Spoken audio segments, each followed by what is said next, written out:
Hello, today we're having vegan veterinarian, Dr. Daniela Castillo'yu. Welcome to our meeting. Hi everyone, thank you so much for having me. I'm very happy to be here. Yeah, we're happy to see you too. So, Thank you. okay. So can we hear your background? What universities were you graduated from? Of course.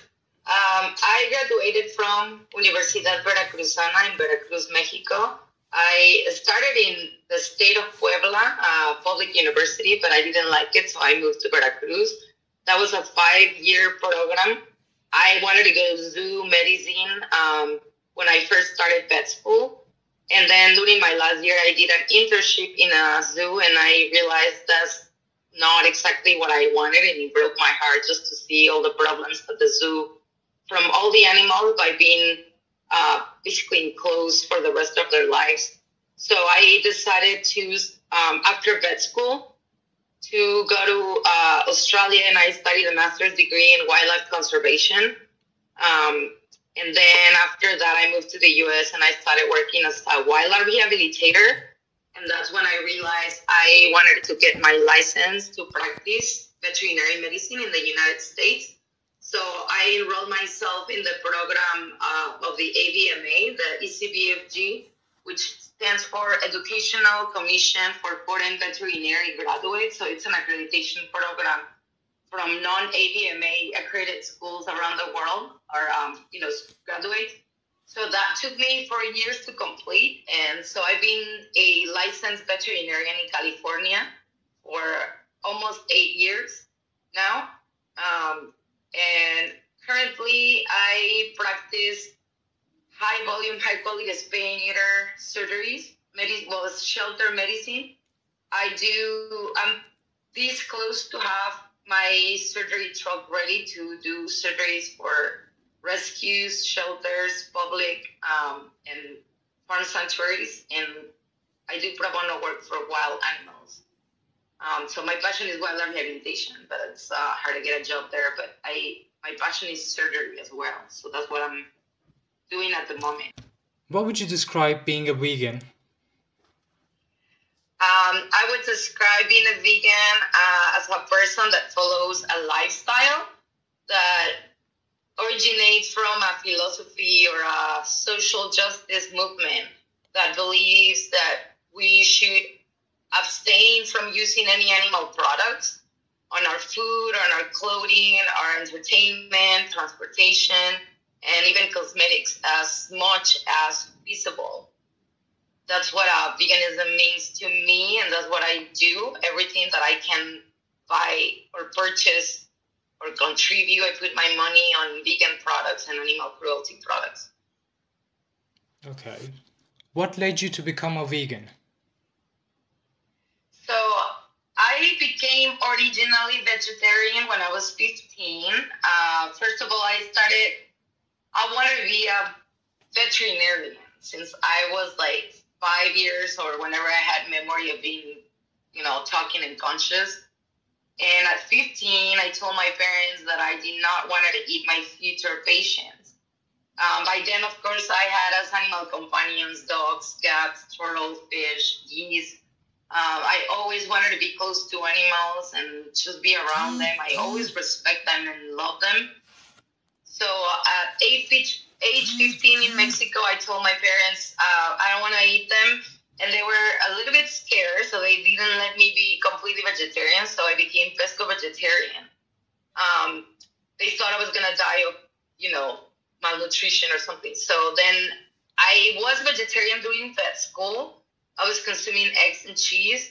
And then when I was studying my master's degree in Australia, I learned about, so the master's was in wildlife conservation. So I learned everything that affects habitat of wild animals. And it's crazy to learn that the main factor of loss of wildlife habitat is like crops for livestock, area for extensive farming for animals that are, grass-fed.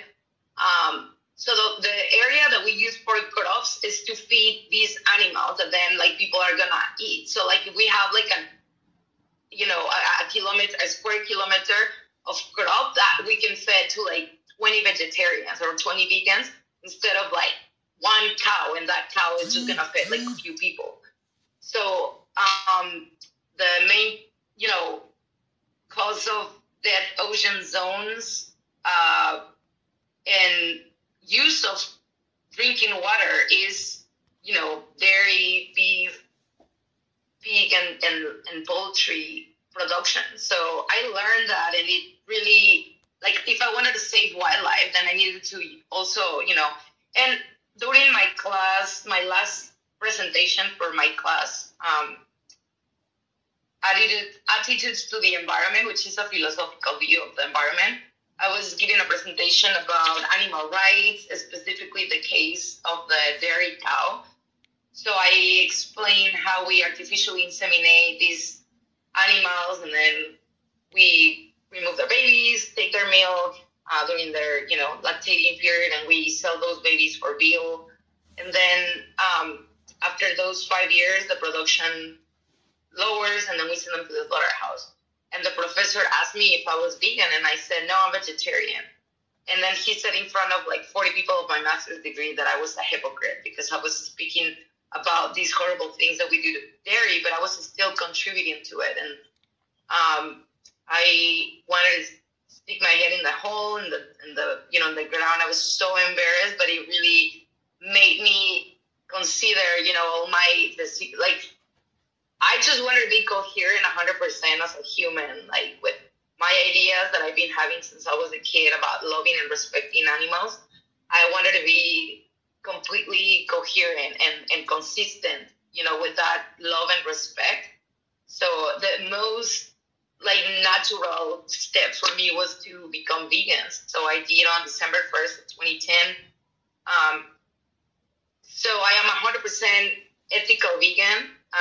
And it's going to be almost 13 years on December. That's really good. How would you describe veterinary medicine from a vegan's perspective? I will describe it as difficult, contradictory, inconsistent, and ironical. To me, is an irony to be working around people that are, gaining very low wages, working a lot of extra time, putting their tears, their souls, even their blood into these animals, taking care of them, saving them their lives every day in veterinary clinics, save dogs, cats, sometimes chickens, belly pigs, and then go home and then consume these same animals. That is a weird irony and a crazy, just inconsistent to me. I compare it like, say, pediatricians. Like, imagine a pediatrician that is a racist pediatrician, and he only treats white babies, and the Latino and the black babies, he doesn't want to see them, or, So it's like veterinarians were choosing to treat and love dogs and cats, or not consume them, right? But like, it's okay to mutilate, slave. We do all these horrible procedures without pain medication, without analgesia. We could live doing these same things with dogs and cats, but we are okay doing them with pigs, chickens, cows. Pigs are even smarter, more intelligent than dogs are. So where is the line? Why do we put a line on, between dogs, cats, and then pigs, chickens, and other animals? So to me, that's very difficult to understand. Yeah, I understand.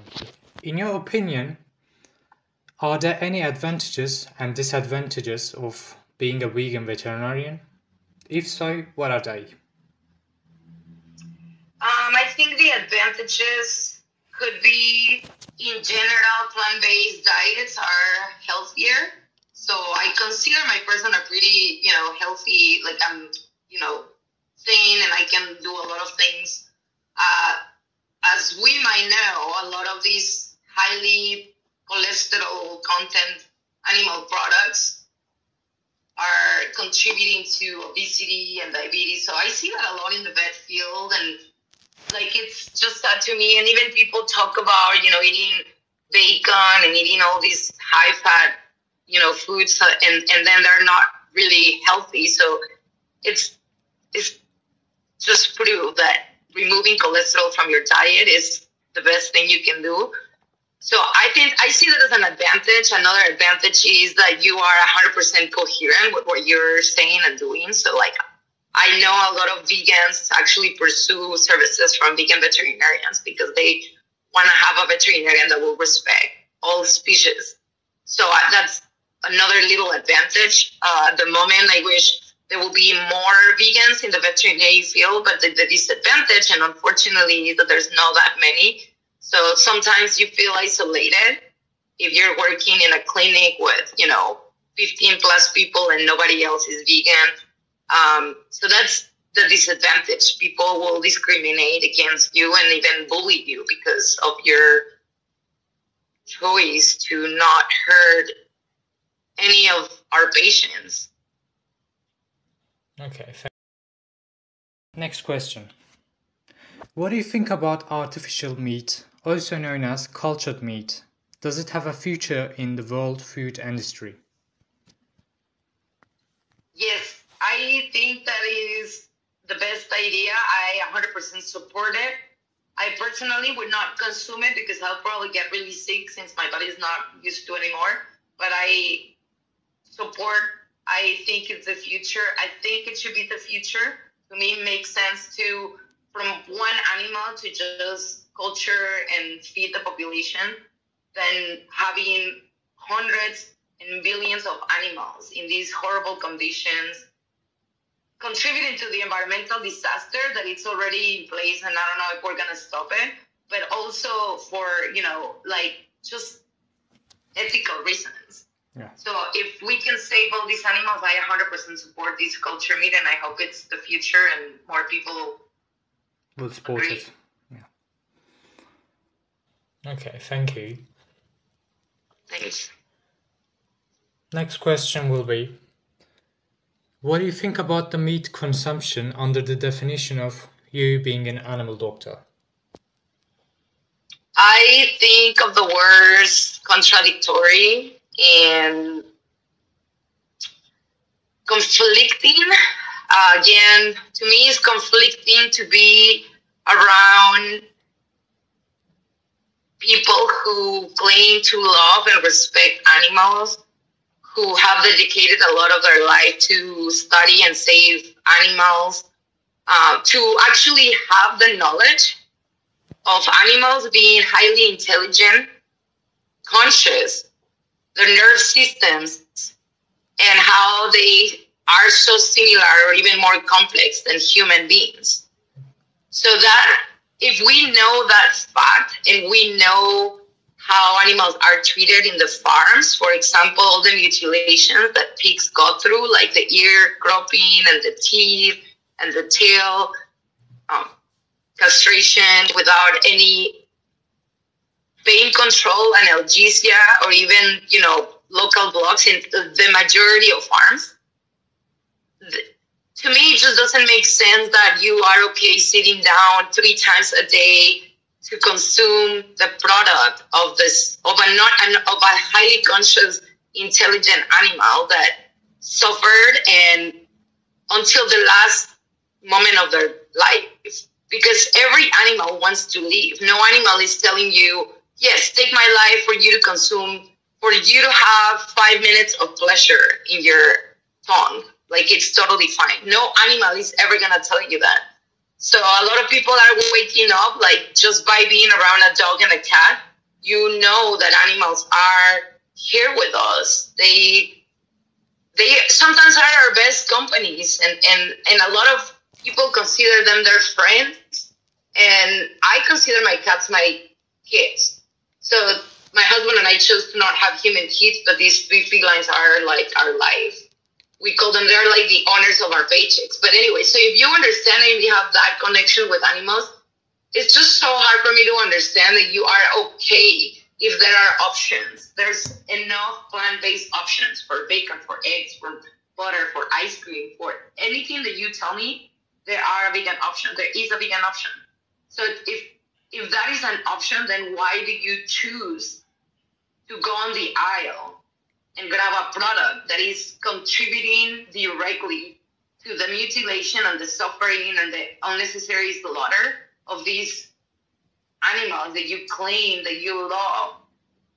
So like, I love my husband, and I wouldn't kill my husband and chop it in pieces and put it in my freezer. You know, he has the best life, but it doesn't make sense to like be okay with that. Okay, I get it. Will be, what do you think about the vegan nutrition programs for animals? Do you recommend it? I think vegan nutrition programs for companion animals is a good idea and a good step, but I think it's maybe a little bit ahead of the movement. So as a vegan, I feel like we should convince humans how it is possible and 100% healthy to be plant-based. There's athletes, scientists, doctors, human doctors, veterinarians, plant-based, that live a completely healthy life. My husband runs like 40 miles a week, and he's been plant-based for over 20 years. So if we convince the majority of people, not only are we going to change a lot for the environment and animals, at that point, I feel like it will be easier and more to convince people that animals can have a plant-based diet. I think personally, so I feel very comfortable with surgery, but I don't feel comfortable giving advice on nutrition. So I usually refer people to nutritionists, board-certified nutritionists, veterinary nutritionists in the US, to consult with them, because every animal also is different. So I don't doubt it. In some circumstances, probably a plant-based diet is good for a dog with dermatitis or something like that. I do have a couple of vegan cats as patients, and my condition for these clients is to do regular checkups and blood work. I don't think it's fair to do that on an animal and not pursue medical, or veterinary help. And I would not put my cats on a vegan diet at this moment, because I don't see enough scientific, large scale studies on cats. And I wouldn't sacrifice them at this moment. Okay. Thanks. Okay. As a vegan, what do you usually eat? Can you tell us what's your favorite food is? As a vegan, I love lentils and beans. If I prepare food at home, like my comfort food will be like a stew with one of these vegan meats like Beyond or Impossible, and I will just fry it with onion, garlic, and then put a bunch of lentils, beans, and veggies, some red sauce.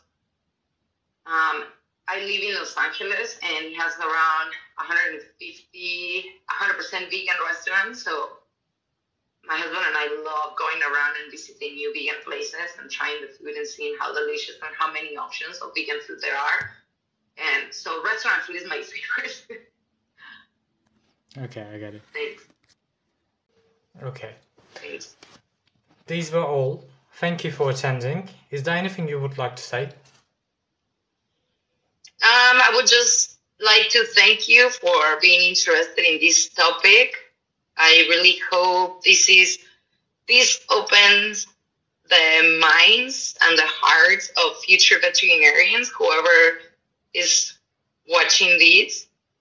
I hope that they think about what we talk about and give them a try to vegan food and vegan products. I really hope so from my heart. That's my mission in life, and that's all I live for.